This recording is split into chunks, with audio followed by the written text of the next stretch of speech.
بابي. بس بقى بس عشان كنت هتودينا في داهيه. انا قلت لك بابي هيزعل وانت مش مصدقني. قعدت اقول له بابي هيزعل وهيتضايق وما بيحبش الكلاب. قعد يقول لي لازم اقنعه، لازم ابقى راجل، لازم ابقى اسد، كلام كده كله مليان حيوانات. بس مين اللي جاب الكلب ده؟ شيرين؟ ايوه شيرين اللي جابته. بس ده مش موضوعنا يا باشا. المصيبه دلوقتي ان في كلب في البيت. الكلب ده لازم يتصرف حالا. طمن حضرتك انا هتصرف. هات الكلب ده. اتفضل اطلع على اوضتك.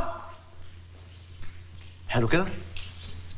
حضرتك متضايق ليه يعني؟ في حد يتضايق من كلب يا فندم؟ ده حتى القافله تعوي والنساء تسير عادي. وبعدين حد يتضايق؟ بص يا فندم، ده حاجه اتضايق منها؟ ده حتى شبه الليفه المحروقه.